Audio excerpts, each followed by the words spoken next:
श्री रामचंद्र कृपालु भज मन हरण भय दुख दारुणम। मूकम करोति वाचालम पंगुम लंघयते गिरम यद कृपा तमहम वंदे परमानंद माधवम। बोल सियावर रामचंद्र महाराज की जय। बोल पवन सुत हनुमान की जय। बोल स्वामी जी महाराज की जय।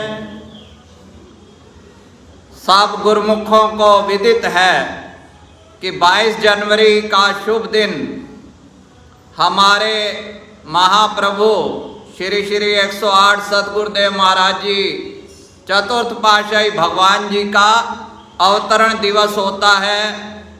और ये दुर्लभ संयोग बना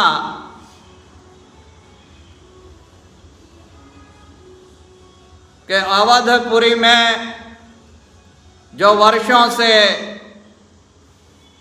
भक्तों की मांग थी, 500 वर्ष के लंबे संघर्ष के बाद रामलला की प्राण प्रतिष्ठा हो रही है, तो इसके लिए उपलक्ष्य में सब गुरुमुखों को डबल डबल बधाई हो, बधाई हो, बधाई हो।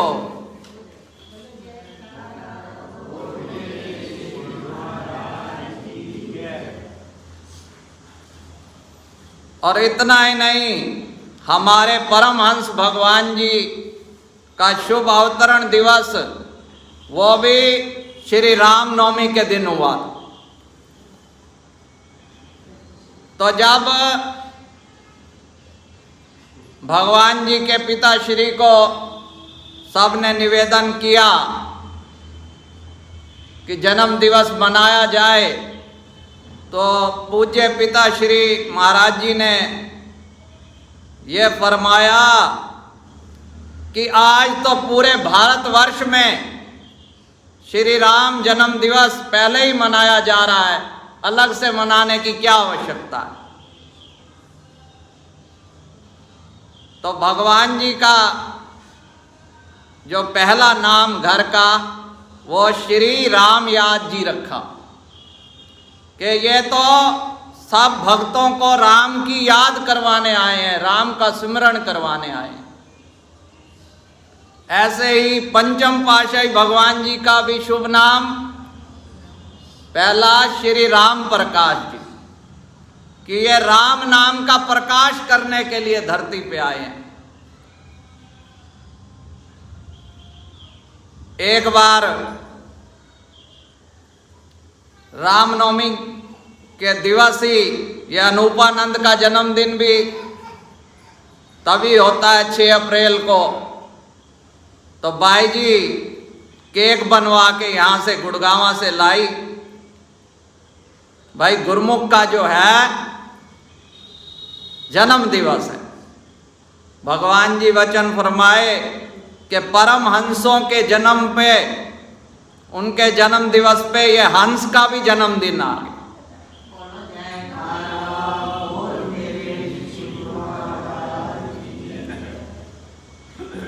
परम हंस और हंस, ये उपमा क्या है। अब हम 9 सेक्टर जाते हैं, जब भी चक्कर लगाते हैं कोई ना कोई नया प्रेमी मिल जाता है। इस बार भी गए तो वो उर्ली प्रयाग धाम की तरफ का एक प्रेमी रोहित को लेके गया, मैं वहां मिल गया। तो वो कई प्रश्न करते हैं कि ये परमहंस कौन से भगवान है। कई लोग, वो स्वामी विवेकानंद के गुरु थे रामकृष्ण परमहंस, कहते हैं वो वाले हैं क्या। मैंने कहा उनका नाम परमहंस नहीं था, उनका नाम तो रामकृष्ण था। परमहंस का अर्थ है परमात्मा। हंस को मानो आत्मा और परमहंस परमात्मा। राम भी परमहंस है, कृष्ण भी परमहंस है। तो ये जो है, आप किसी प्रकार की शंका मत करो भिन्न भेद में। ये राम भी वही हैं, कृष्ण भी वही हैं, बस देखने वाली आंख होनी चाहिए। तो ये हमारे बड़े भाग्य हैं कि हमें ऐसा सच्चा ऊंचा दरबार मिला है, गुरु महाराज जी की चरण शरण मिली है। और भारतीय संस्कृति में तो हर सनातनी जन्म से लेकर मृत्यु तक राम नाम से ही, हर संस्कार राम से ही शुरू होता है और राम पे ही समापन होता है।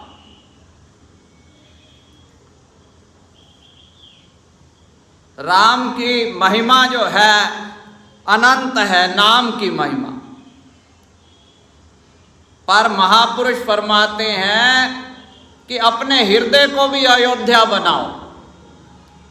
रामायण में एक चौपाई आई है, अवध तहाँ जहाँ राम निवासु, तहाँ ही दिवस जहाँ भानु प्रकाशु।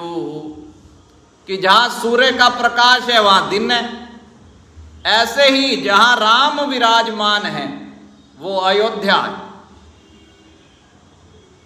जिस हृदय में राम विराजमान है वो हृदय अयोध्या है, और जिसके हृदय में आनंदपुर वासी भगवान विराजमान है उसका हृदय ही आनंदपुर है।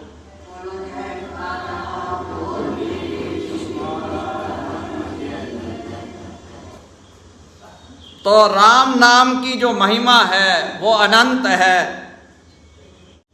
कबीर साहब के पुत्र का जो नाम था वो कमाल, तो उन्होंने नाम के प्रताप से एक बार एक कोड़ी का कोड़ दूर कर दिया।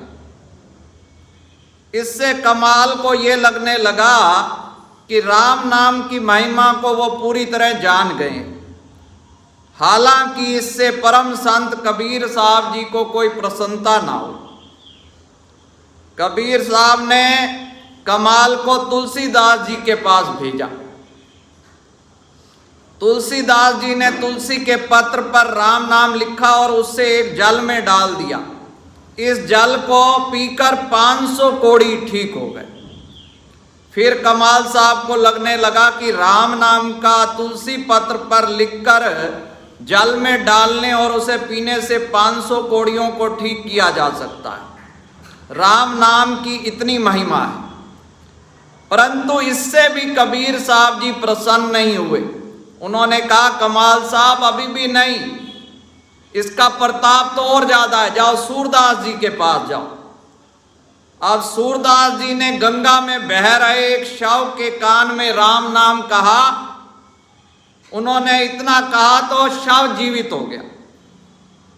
संत सूरदास जी ने गंगा में बहते हुए शव को जिंदा कर दिया नाम के प्रताप से। अब तो कमाल साहब ने कहा भाई ठीक है, अब तो पूरा पता चल गया। पर कबीर साहब जी ने कहा नहीं नहीं, अभी भी नहीं।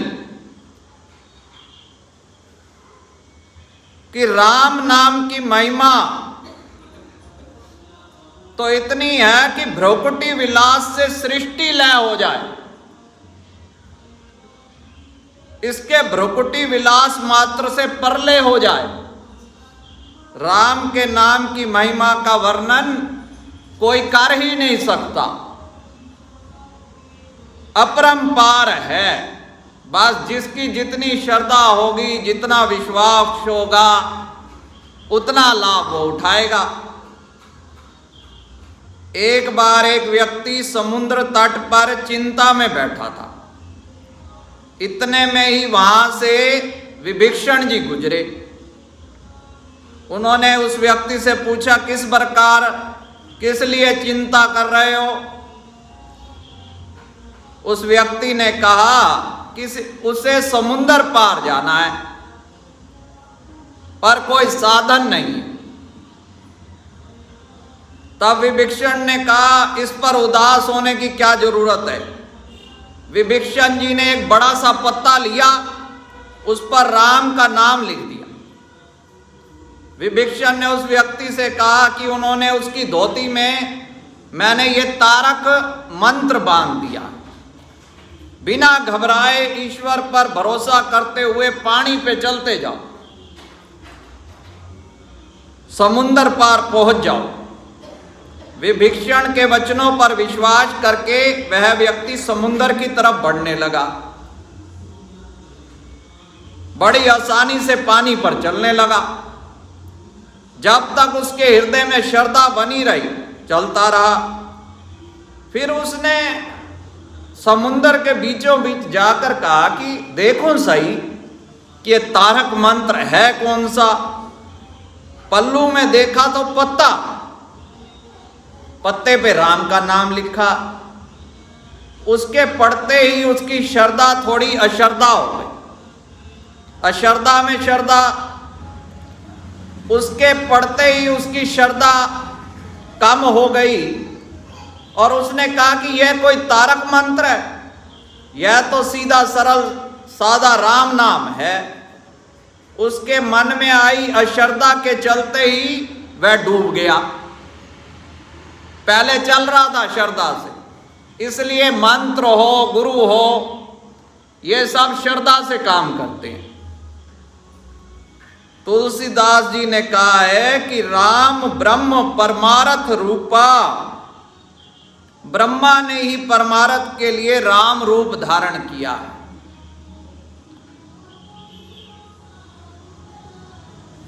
पर राम को मिलाने के लिए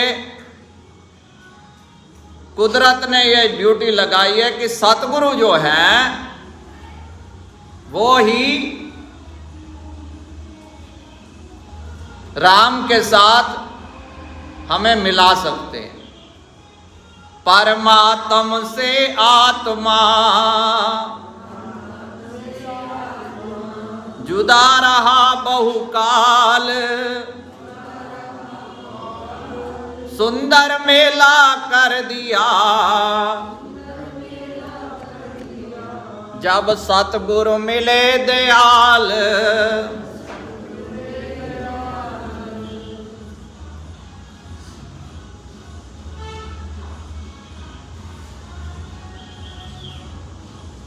राम मंदिर सेवा भेजी, सेवा भेजी है सोमन लाल जी। राम मंदिर सेवा भेजी है। अब यहां भाई जी ने मेरे को कहा कुछ ऑनलाइन सेवा भेज दे। मैं भेजी, वो हमारे काम करने आती है मंजू, उसने कहा मेरी भी भेज दो। बेचारी निर्धन है, मतलब ये भावना की बात है। अब उस दिन कोई हंस रहा था, वहां तो इतना धन आ रहा है कि वो कह रहे हैं भाई अब सोना चांदी मत भेजो, जगह नहीं है।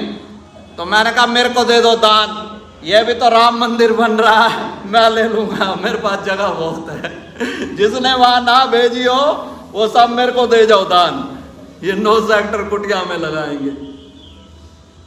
जब पर दान देने वालों का एक ये हिसाब रहता है, वो कहते हैं जी प्रदर्शन जरूर होना चाहिए दान का।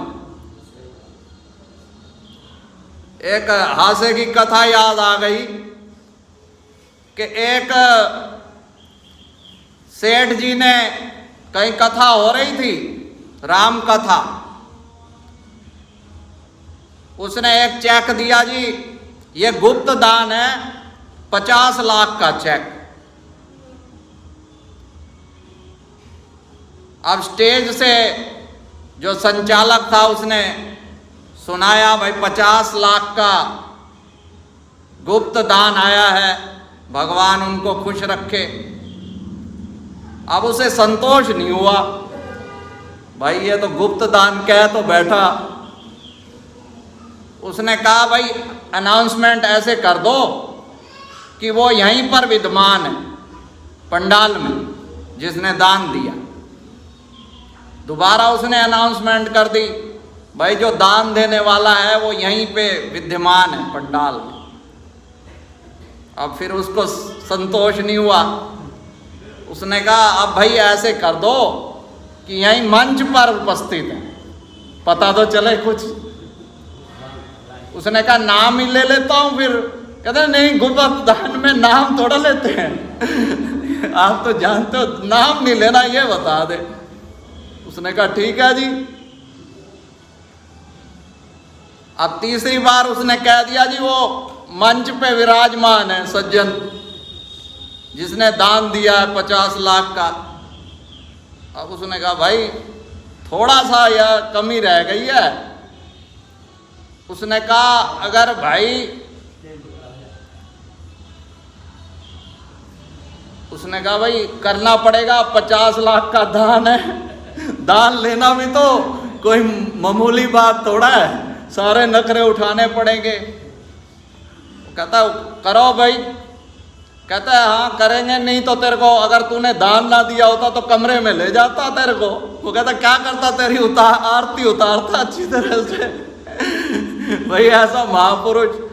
उसने कहा भाई अब क्या करूं। अब उन्होंने कहा जो मेरा स्थान है ना मंच पे, भाई 4थे नंबर पे वो बैठा है सज्जन। उसने कहा ठीक है जी। अनाउंसमेंट हो गई, 4थे नंबर पे सज्जन बैठे हैं। अब अगले दिन वो मंडली के जो राम कथा मंडली के जो व्यवस्थापक थे वो बैंक गए तो देखा चेक पे नहीं, नाम ही नहीं है। वो भागा गया सेठ के पास, भाई आपने जो चेक दिया है उसने नाम ही नहीं है। भाई ये क्या बात है। उसने कहा तुम कथा करते हो, तुम्हें इतनी समझ है गुप्त दान में कोई नाम लिखा जाता है? नाम थोड़ा लिखना है। तो ऐसे ऐसे चेले हैं भाई कलयुगी दानवीर। भाई वो कहते हैं सेवा करे रहे नेकामी, ताको होत प्रापत स्वामी। पर अब जैसा भी है, जैसा युग है, हमारे पंचम पातशाही भगवान जी एक बारी पुष्कर धाम गए। पुष्कर, दुनिया में ब्रह्मा जी का एक ही मंदिर है पुष्कर। हाँ पुष्कर। अब वहां पे क्या है, हर सीढ़ी पे लिखा हुआ है भाई इतना दान दिया, किसी 1,50,000। तो भगवान जी वचन फरमाए यहाँ ना दान लेना आता है ना देना आता है। जिसने यहाँ नाम लिखवा लिया उसका परलोक में नाम थोड़ा जाएगा। ये तो बंधन को काटने के लिए है गुरु दरबार की सेवा। श्री अनंतपुर में कोई कितना दान दे रहा है, कोई नाम, उसका नाम परलोक में। तो इसलिए हमें चाहिए भाई भगवान राम को हृदय में बसाना है। जो भी उत्सव है उनके साथ खुशी है। अब जैसे दिवाली होती है वो इसीलिए मनाई गई थी कि भगवान जी ने कृपा करी। खाली पटाखे छोड़ने से थोड़ा खुशी मिल सकती है। अब मान लो विदेश से कोई मेहमान आ रहा है भारत में, बड़ा मिनिस्टर, अब उसके लिए कितनी स्वागत की व्यवस्था होती है। मान लो ढोल बज रहे हैं, नगाड़े, अगर उसका कार्यक्रम रद्द हो जाता है तो फिर क्या ढोल बजाए जाएंगे? ऐसे पंचम पातशाही भगवान जी भी यही वचन फरमाते थे दीपावली पे, भाई कितनी रोशनी कर लो, अगर हृदय में राम आ गए तभी दिवाली है गुरुमुखों की, तभी दिवाली। जब भगवान राम हृदय में आ गए अंधेरा दूर हो गया, नहीं तो कितना भी प्रकाश कर लो हृदय में तो अंधकार है। तो ये जो पावन अवसर है हमें मिला है, तो हमें गुरु महाराज जी ने जो सच्चा नाम दिया है उसमें बाहर भी रोशनी, अंदर भी रोशनी। यहाँ पे गुरु महाराज जी हमें रोज रोज नए नए वहाँ पे उत्सव करते हैं भाई लोगों को भक्ति में जोड़ने के लिए आसानी से, और सरल नियम बना दिए। 5 नियम सब गुरुमुखों को पता है। श्री आरती पूजा सेवा सत्संग, सुमिरन दर्शन ध्यान, 5 नियम जो पालन करे, निश्चय हो कल्याण। तो आज के शुभ पावन दिवस की एक बार फिर से सब गुरुमुखों को लाखों लाख बधाइयों बधाइयों बधाइयों। जय श्री राम, जय श्री राम, जय श्री राम।